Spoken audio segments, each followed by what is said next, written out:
বিশ্বাস কর, তোর তোর তোর কষ্টে থাকার দিন শেষ।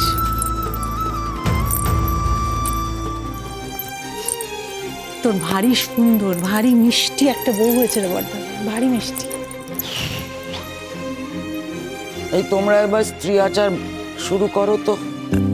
হ্যাঁ দিদি, আয় অরিন্দম, চল। জানো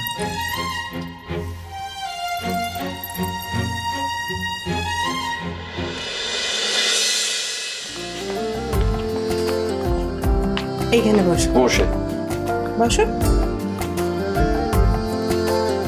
সময় নষ্ট না করে শুরুটা করে ফেল। হ্যাঁ ওই তো, এই তো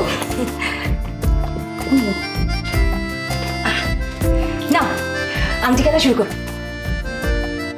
ও বা, তুমি আংটি খেলা জানো তো? গ্রামের দিকে ওসব হয় নাকি? ওখানে তো কোনো মতে বিয়েটা সেরে ফেলা। বৌদি ভাই শুরু করো না। হ্যাঁ মা, হ্যাঁ করো। শোনো, ভালো করে শোনো। হ্যাঁ, এই যে পাত্র দেখতে পাচ্ছ, এই পাত্রতে তোমরা দুজনে একসাথে হাত ঢোকাবে। হ্যাঁ, আর এই যে এই আংটি, এই আংটিটা খুঁজে বার করতে হবে। একটাই আংটি কিন্তু, হ্যাঁ, যে আগে খুঁজে পাবে সে জিতবে। এই না, শুরু করো, শুরু করো।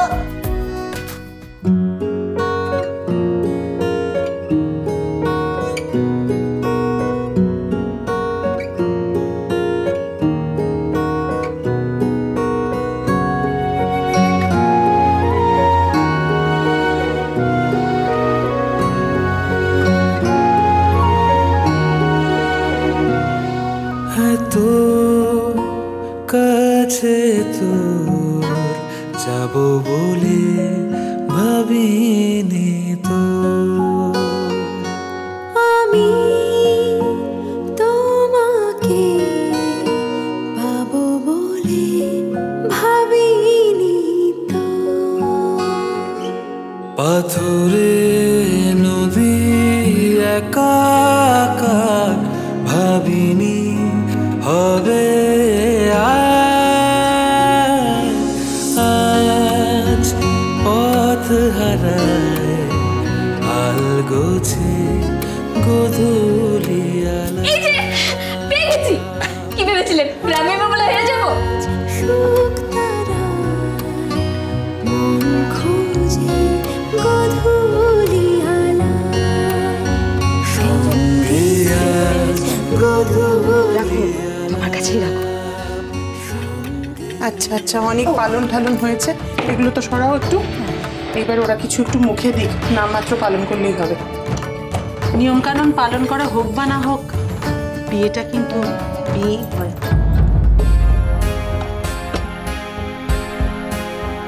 বাবা, এতগুলো খাবার কে খাবে গো? কেন, তোমরা খাবে? খাও। খাওয়া শুরু করো। এত খাবার একসঙ্গে আমি আগে কখনো দেখিনি গো। অনেকক্ষণ হলে এসেছো, এত মাথা না বলে এবার খেয়ে নাও।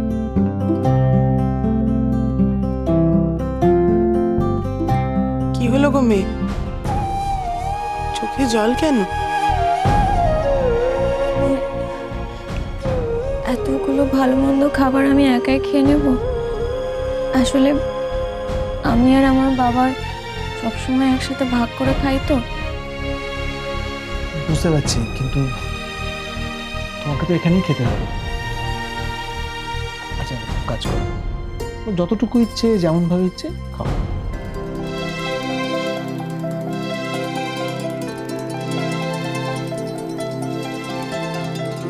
একটু জল দেবে? ও ভুলে গেছে, আনছি আনছি। তুমি খাওয়া শুরু করো, এক্ষুনি জল নিয়ে চলে আসবো।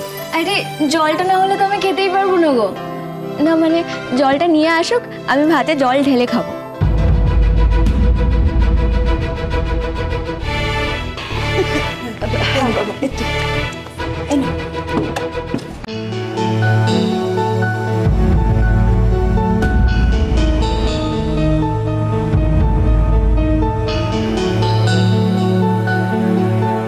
আমার না ভাতে জল ঢেলে না খেলে পেট তো ভরেই না, মনও ভরে না।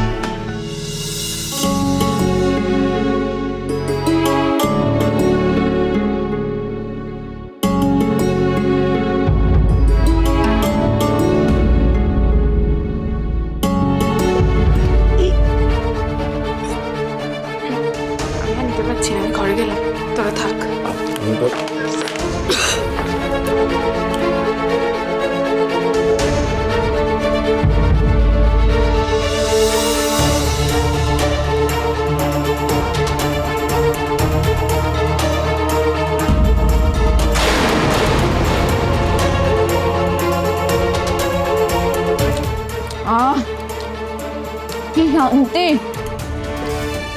তোমরা এরকম ভাতে জল ঢেলে খাও না গো? অরিন্দ, এই তুই কাকে তুলে এনেছিস?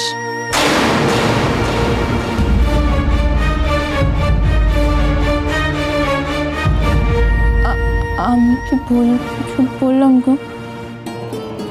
সবাই এভাবে আমার দিকে তাকিয়ে আছে কেন? আমাকে কি বকবেন? না, তোমার কেউ বকবে না, তুমি খাও। কেন? ভাই মামু প্লিজ, তুই ওকে সাপোর্ট না করে অ্যাটলিস্ট ওকে বোঝা। রায়বাড়ির একটা স্ট্যাটাস আছে, এখানে কেউ ভেবে জল ঢেলে চটকে কি করছিস? ফানি থিংস গুলো না করলেই নয়। মেঘলা, মেঘলা, ও সব হ্যাবিট তো একদিনে যাবে না, তাই না? সময় দিয়ে আস্তে আস্তে আশা করছি ও এই পরিবারের উপযুক্ত হয়ে উঠবে। না, তা হয় না অরিন্দ। কাক কখনো ময়ূর হয় না। এরকম একটা গাইয়া অশিক্ষিত মেয়ে আমাদের সঙ্গে থাকতে থাকতে যে আমাদের মতো সমান সমান হয়ে উঠবে সেটা বলা যায় না। তাহলে এতদিন বুড়িও।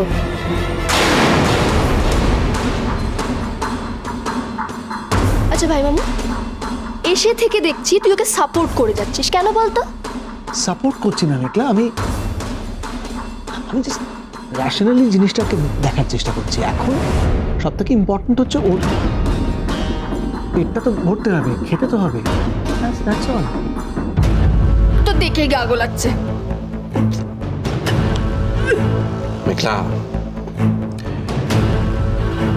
তোরা যেটা দেখছিস আর আমরা সবাই যেটা দেখছি, আমি বুঝতে পারছি তোরা হয়তো এটাকে মেনে নিতে পারছিস না, কিন্তু বড় হয়েছিস।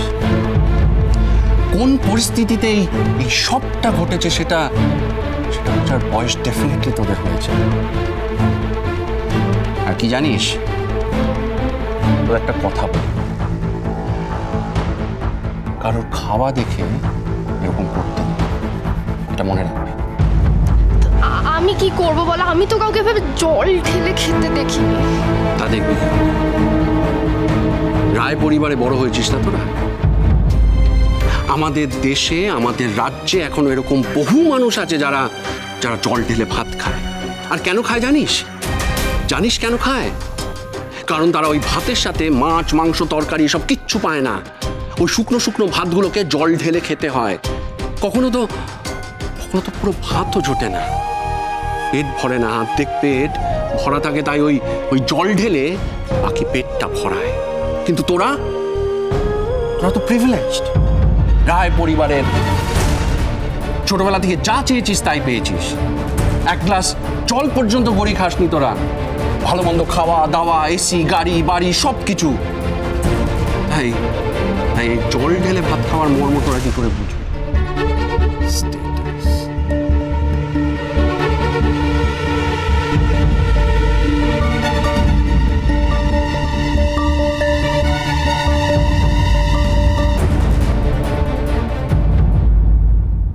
প্রথমবার বাবার কাছ থেকে এত দূরে রয়েছি, কি করে ঘুমবো আমি? লাল বাতাসা শিশিটা দিয়ে আসা হয়নি ওকে? মানে মেয়েটা তো তার মানে সারা রাতে ঘুমোতে পারবে না। তার মধ্যে লাল বাতাসা না খেলে রাতে ঘুম আসে না আমার। সেটা কি কেউ জানে না এই বাড়িতে? ওই বাড়িতে আজকে আমার সঙ্গে যা হয়েছে, তারপর ওই বাড়িতে আমার যাওয়া অসম্ভব। সম্ভব করতে হবে রোহিণী। সোজা আঙুলে যখন ঘি উঠলো না, তখন আঙুলটাকে মাখাতে হবে।